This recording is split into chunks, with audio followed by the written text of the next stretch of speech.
Hey guys, it's Sam, and this is my spoiler-free review for Incendiary by Zoraida Cordova. This was my Patreon curator pick, and that means that one person is picked out of a raffle, and they get to pick any book off of my shelves for me to read. My curator was Leah, and their Instagram is Leah Rose Reads. This is a curator pick that actually took me a few months to read, and sometimes that does happen because of like scheduling and things I have to read, booktuber problems. But if you're interested in being a curator potentially, as well as voting for books that I'll read every month in polls, video topics, a bibliothecary community, exclusive Discord, live streams, all this stuff, I will link that on the screen. So this is the first book in a YA fantasy series that is loosely inspired by the Spanish Inquisition. Our main character, Renata, is a Moria, and that is a person that has magic. There are a few different kinds of magics in this world. The ability to take away people's memories, which is what Renata has and is seen as very dangerous. The ability to persuade people based on existing emotions that they have, and the ability to create illusions. Now, Renata is currently working with the Whispers, who are the rebel group of Moria in this kingdom because they are basically being exterminated by the people in power, and they are trying to overthrow those people. The Whispers don't appreciate her or really include her in anything because she actually used to live in the palace because she was abducted as a child. So we start following her along with the unit of Moria that she's a part of, one of which is Des, who is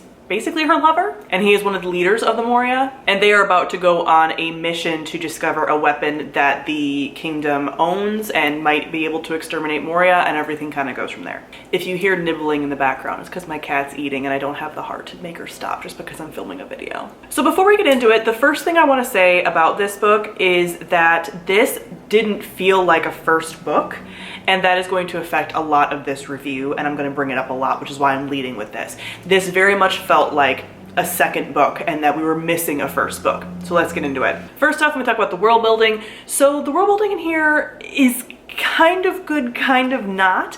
Like I just mentioned, this feels like a second book. So in a lot of ways, it feels like there were things that should have been explained more in a first book and weren't, and we just didn't get a lot of that. So the magic system is fine. It's pretty easy to understand and it's kind of cool, but there are some things about the magic that isn't really explained. Renata, for example, has this like area in her mind that she calls the gray that she can't really access. We don't really get much information about that, why that's a thing. You can definitely make assumptions about why that's a thing, but it's not really mentioned that much and only is brought up when it's convenient.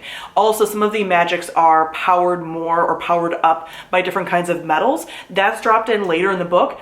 Isn't really explained why, is kind of dropped in for convenience. So there's a lot of things about the world building that feel like, one, we should have got them in an earlier foundational book, and two, are dropped in kind of when it's convenient. Next, let me talk about our characters. Again, it feels like we don't know them as well as we could, and this is particularly true of the side characters. So first, let me talk about Renata. Renata is an incredibly frustrating character, mostly because she makes decisions and her motivations are constantly changing in a way that doesn't make a lot of sense. Her reactions to things don't make a ton of sense and they flip very quickly, and there are things and ways that she reacts, especially later on in the book, that it almost feels like she's reacting that way because that's the way that would have pushed the plot along, but don't make a lot of sense with all the context of the plot. The second piece of this is all the relationships and connections between characters.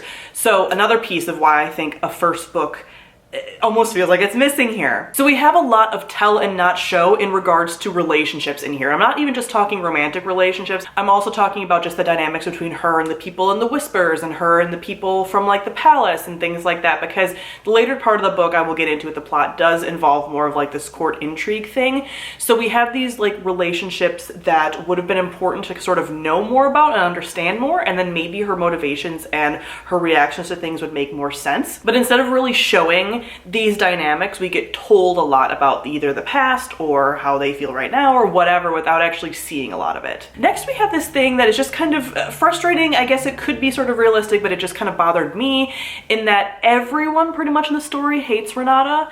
For reasons that are largely not her fault and don't really make sense for everyone to really feel this way. Basically, all the people in the Whispers don't like her because she more largely grew up in the palace, which she was abducted as a child, and you know that very early on, so it's not a spoiler. She was abducted, so don't really see how that's her fault. She was like literally a small child when she was there, so it's weird that they hate her so much for that. And then they also hate her power and think like just her power is scary and her power is kind of bad, and like everyone sort of feels that way.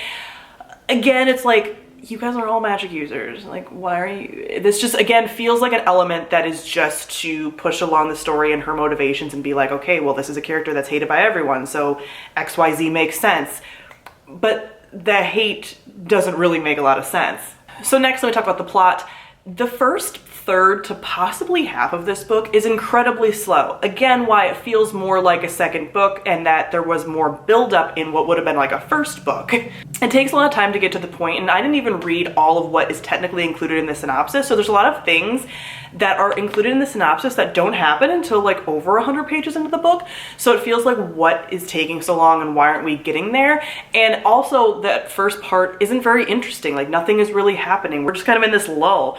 And then we get to later parts where there was a lot more of like court intrigue and mystery and things that is much more interesting. There are a variety of little like mystery elements and things that I think were fairly cool. However, I'm going to go back to my original point of, I think this picked up at the wrong point. I think there could have been a whole other book before this book in which we see Renata with the Whispers more, see her with her unit, get more backstory about why the like kingdom is so hated, get more backstory about some of these characters that she sees as so evil, because again, she has a lot of these situations where she thinks really poorly of certain people, which sort of makes sense, but as the story goes on, we get more and more hints that things aren't necessarily as they seem, and she still sticks with it. But if we had another book of seeing all of these things that would make her stick with her original idea, it would maybe make more sense, and we would just have a lot more time to form those relationships and for us to care way more as readers before we get into the second book. And I think that would have made a lot more sense. So I think plot-wise, this book picked up almost at the wrong point. And ultimately, even though there was some of that like very interesting